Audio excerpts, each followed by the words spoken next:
Shalom Yasharala, giving all praise and glory to the most high power of Abraham, Isaac, and Jacob. We thank him for another day closer to the kingdom. One more day closer to the kingdom. Hallelujah. To his glorious and holy name. As always, I'm going to start off with Colossians 3 and 17. And whatsoever you do in word or deed, do all by Hashem Mashiach Yahushai. Giving thanks to the Most High and the Father by Hashem Mashiach Yahushai. So I'm going to try and bring forth, I was asked about, signs of the end times. So I'm going to it. All that we say and do is going to be in the name of the Lord and Savior, Mashiach Yahushua. We give thanks to the Most High power of Abraham, Isaac, and Jacob. Jacob being the forefather of the 12 tribes of Israel, who is Judah, Benjamin, Levi, Simeon, Zebulun, Ephraim, Manasseh, Gad, Reuben, Naphtali, Asher, and Issachar, all 12 tribes. Who the Most High says he's the power of Israel. So we're going to look at, let's go to Mashiach Yahushua, what he said concerning the end. We look at Matthew 24, because the apostles asked the same question. Go to Matthew 24 and 3. And it says, as he sat upon the Mount of Olives, Matthew 24 and 3, the disciples came unto him privately, saying, by themselves, alone, tell us, when shall these things be? That's what I was asked. When shall these things be? And what shall be the sign of thy coming and the end of the world? You see? So they want to know what's the sign of your coming.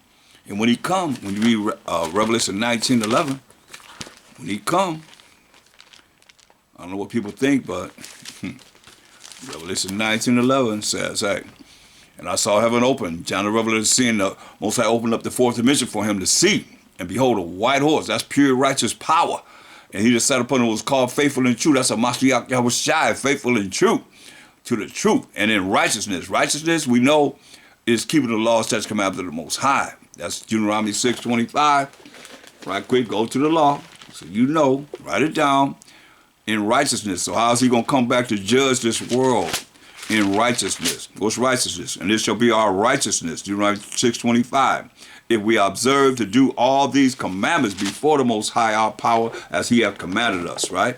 So he coming back to judge according to righteousness. Understand this. And in righteousness, he does judge and make war. So he coming to judge and make war. They ask him, when you coming? So when he come, he's coming to judge and make war. And in righteousness, he's going to judge by the law. Then you look at 2 Ezra 13 in the Apocrypha, verse 37 and 38. It says, and this my son, in the Old Testament, of Mashiach Yahushua, shall rebuke the wicked inventions, these ordinances, all these war machines that they have of those nations, all the nations coming together to fight the Mashiach Yahushua, which for their wicked life are fallen into the tempest. That's the fire, right? Remember we hear because he said in righteousness he's going to judge and make war, and shall lay before them their evil thoughts and the torments wherewith they shall begin to be tormented, which are like unto a flame, fire. Tempest, fire, flame, same thing. And he shall destroy them without labor. How? By the law. Commandment. He's going to judge them in righteousness. He does judge and make war. So righteousness, we just read is about the commandments. Now he's telling you that the commandments are just like what you see here. He's going to judge them without labor by the law, which is like unto fire. Understand this. And that fire is Jeremiah 23:29.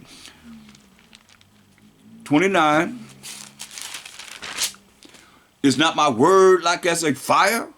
That's why he going to be speaking to them as he killing them. Tell them, this is how I'm going to kill you. This is what I'm getting ready to do to you and killing you. For your wicked ways that you have done in breaking the Most High's laws, his rules and regulations. Is not my word like as a fire, said the Most High, and like a hammer that breaketh the rock in pieces? Come on. It's going to be on a real high level. So when we look at this, going back to Matthew 24 and 3. Now that we know, they ask you when you coming. And when he come, he's coming to judge and make war. Matthew 24 and 3. And as he sat upon the Mount of Olives, disciples came unto him privately, saying, tell us, when shall these things be? And what shall be the sign of thy coming to judge and make war? And set righteousness on this earth? Set the laws and the commandments of the Most High on this earth and the end of the world, right? So when you look at the end of the world, when you go to 2 Ezra 6 and 7, go to 2 Ezra 6 the 6th chapter in the Apocrypha, it says, then answered I and said, what shall be the parting asunder of the time? So Ezra's asking the same thing that the apostles asked the Mashiach Yahushua. So he said, we ain't going to be, the parting asunder of the times, like the world we living in now to the world that's going to be next after this world. And when shall be the end of the first, this world that we in now, and the beginning of it that followeth, right? There's a world that's going to follow after this world, this wicked and evil world that we living in now. And he said unto me, from Abraham unto Isaac, when Jacob and Esau were born, going all the way back to Genesis 25 and 25. When Jacob and Esau were born, and verse 26. Of him, of Isaac, Jacob's hand held first the heel of Esau. You see? They were fighting in the womb. And Jacob's hand held hold to Esau's heel, because Esau came out first, getting away from Jacob. For Esau is the end of the world, meaning Esau will have to be ruling at the end of the world. And Jacob is the beginning of it that followeth. See, Jacob is the beginning of the world to follow. And Jacob is the forefather of the 12 tribes of Israel. Understand this. So, going back to Matthew 24. So they actually was going to be the time of his coming and the end of the world. Matthew 24 and 4. And the Mashiach said, answered and said unto them, take heed, pay attention. Be aware that no man deceive you. That's very important because, say, for many shall come in my name, saying, I am Mashiach, or Christianity. Isn't Christ in Christian or Christianity? Sure is. And shall deceive many. So when you look at that, and you look at, like I like to take you to the last sentence in Revelation, the 18th chapter, the 23rd verse. This is how that people are being deceived and don't realize it. Matthew 18, in the last sentence of the 23rd verse, for by thy sorceries, that's witchcrafts. Not witchcraft, but witchcrafts were all nations deceived. You see? Look how people deceive. I put up the this picture here in front of everybody since the 90s. Let me get it right so you see. I put this picture up since the 90s. And I said, what do you see in this picture? Nobody can see. There's only 5 people in that picture. The Borgia family. Come on. That's deceit. That's witchcraft. You tell me your name. How you can't see that? Y'all talking about no enchantment for Israel. You ain't even seen certain things that right there in front of your face. That's on a high level of witchcraft. Like I say, all nations were deceived. We 12 nations that make up one nation. Through thy sorceries, witchcrafts. So he said, hey, take heed that no man deceive you. All nations were deceived, how? By their sorceries. You gotta hear this. For many shall come in my name saying, I am Mashiach. And many men have come and said they Mashiach. And shall deceive many. Many people been deceived by these men that came and said, hey, Mashiach. They're the Messiah. They got a radio show. The dude say he's Jesus Christ. Jesus Christ radio show. And you got all, Yahweh Ben Yahweh, you got Ben Amir, you got Tyler Doc, you're talking about David, he the Comforter. I mean, you have all these men that have come on the earth and say they Mashiach. Might as well say. I mean, because he said, hey, I will not leave you comfortless. I'm going to come to you. So here it is. He said, you shall hear of wars and rumors of wars. I mean, come on. You don't see that Russia's in a war with Ukraine. The Israelites in a war with Hamas and so forth. And you shall hear wars and rumors of wars. See that ye be not troubled. That's if you're in the spirit with the Most High. For all these things must come to pass, but the end is not yet. It said, for nation shall rise against nation. We seeing this. NATO's getting ready for whatever Russia and whoever the allies of Russia going to get ready to do. It's real. For nation shall rise against nation and kingdom against kingdom. And there shall be famines. I heard Biden says it's going to be food shortages. He said that. And pestilences, different diseases people can't even get rid of. All kinds of diseases. New disease. They talking about an outbreak of measles now. Back on the scene. They got these bugs they say getting ready to be released from under the ground. You know what I mean? Come on. How they know this? Gonna be released at the time of the eclipse and so forth. Pestilences, what they gonna cause? What have they caused to them to have in being released? You know, pestilences is about population decrease and earthquakes in diverse places. Come on, they just had an earthquake in New Jersey. You tell me the word ain't true. He said earthquakes in diverse places. They're not built for no earthquakes. You got a basement. You see? These things are real. It's happening. It's happening right now, right in front of our face. All these are the beginning of sorrows. You see? Beginning of sorrows. That's what he's saying. So let's go back to my boy Ezra, my brother Ezra. And I mean that in a righteous way. Let's look at Ezra's 14th chapter. Because the Most High told Ezra in verse 9, let's read verse 6, because Ezra was given 204 books. Understand this, overstand this. The Most High told him in 2 Ezra 14 and 6, he said, these words shall thou declare, and these shall thou hide. So everything that was given to Ezra is not privileged to everyone. It really doesn't matter because most people don't care anyway to know what was hidden. And the Most High gave Ezra.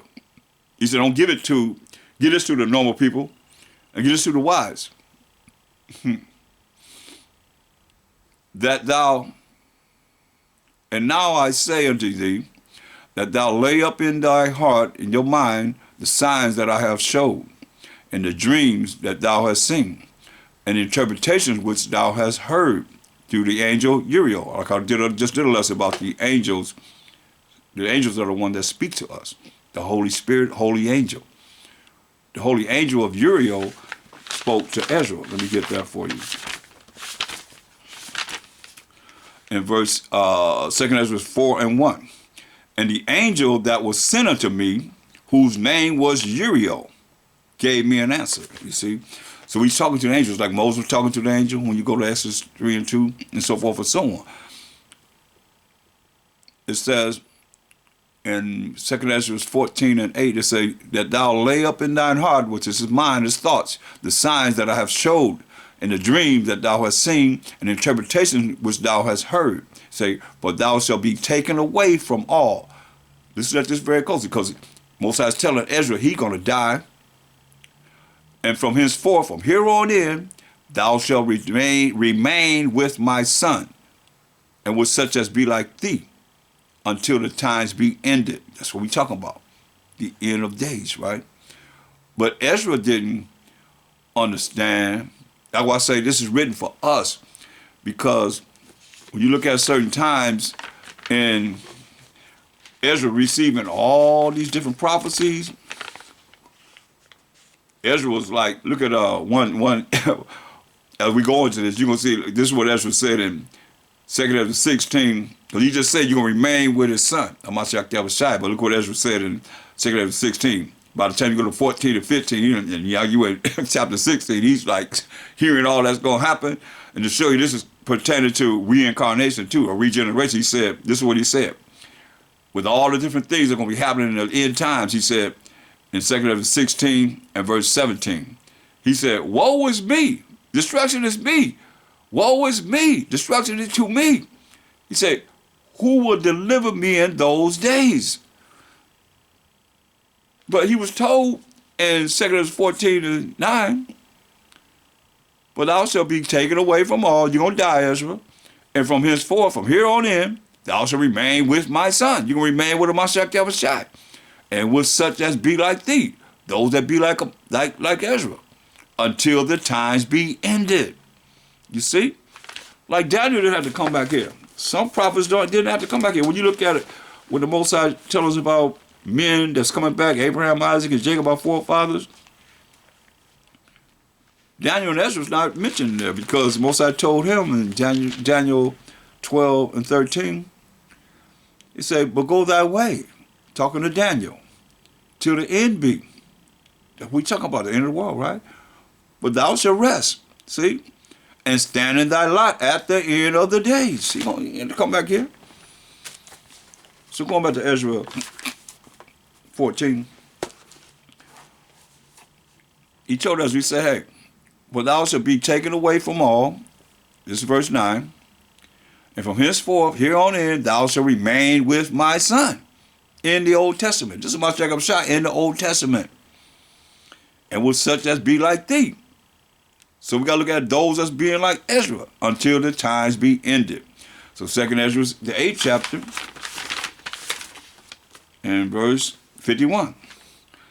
It says, but understand thou for thyself, and seek out the glory for such as be like thee.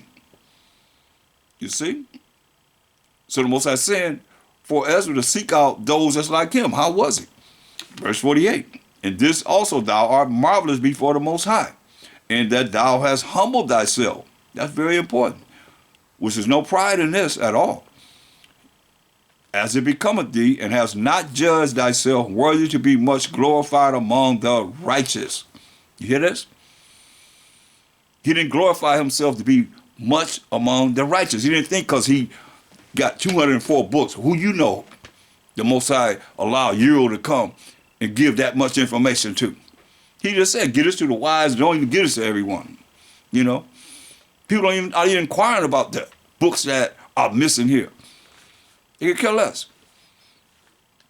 He said, look, he said, verse 50, you want to know about the end time? He said, for many great miseries shall be done to them that in the latter time, we're in the last days, y'all. This is the latter time right now, shall dwell in the world.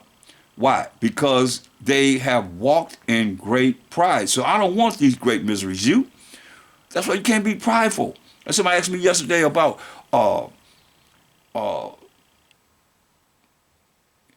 am I going to make it to the kingdom? I don't know. I make myself one of the number. We went into that. You say, dare not make that one of the number. That's what Ezra did. He said, hey, man, you know, he said this. Because we at the end time, but we got to be ready ourselves. Our minds got to be thinking right. He said in 2 Ezra 7 and 49, he said, for what profit is to us? This is why the Most High says marvelous in his eyes. Ezra was marvelous in his eyes. So you got to look at, I'm looking for solutions. You can find a way to discredit this solution that I'm giving you. I like to hear it, according to the scriptures. But he said, seek out those that's like Ezra. How was it? This is what he said. But what profit is to us, 2 Ezra 7 and 49, if there be promised us an immortal time, whereas we, that's including himself, have done the works that bring death? Come on. And that there is promised us an everlasting hope, everlasting life, whereas ourselves, including himself, being most wicked, are made vain? Come on. That's marvelous in the eyes of the Most High. And keep reading down to tell you. That's marvelous in the eyes of the Most High. So he said, seek out those that's like him. Why you say? In 2 Ezra 8 and 51, verse 50 again. For many great miseries shall be done to them that are in the latter time shall dwell in the world, because they have walked in great pride. People real prideful, man. That's the way the world is now. Everybody all prideful, man. That's why my Shai said in you hold Matthew 24, he said in verse 21, he said, for then shall be great tribulation, such as was not since the beginning of the world to this time, no, nor ever shall be. Now, he's saying that it's going to be worse than the Most High killing everybody but 8 people. Noah, Shem, Ham, and Japheth and their wives. It's going to be worse than that. Drowning everybody. It's going to be worse than that. And listen to what he said. And except those days of this great tribulation should be shortened, there should no flesh be saved. But for the elect's sake, those days shall be shortened. And the elect is defined in Isaiah 45 and 4. For the elect's sake, the days going to be shortened. So the Most High do have an elect. Who are the elect? Isaiah 45 and 4 defines the elect. For Jacob my servant's sake, and Israel mine elect. I have even called thee by thy name. I have surnamed thee, though thou hast not known me. Ain't that sad?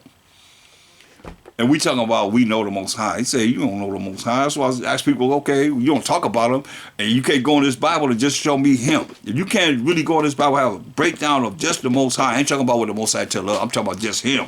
How he, the little bit that he showed us of. Because we think of myself, we're going to teach us 1,000 years of. Him. Just let the Most High. He said, you're going to know that I am the Most High. You don't know him, you're going to know that he is the Most High. Believe this. Understand this. That's why he said, Matthew 24 and 22, and except those days shall be shortened, there should no flesh be saved. But for the elect's sake, which are the Israelites, the 12 tribes of Israel, those days shall be shortened. Oh, man. This moment.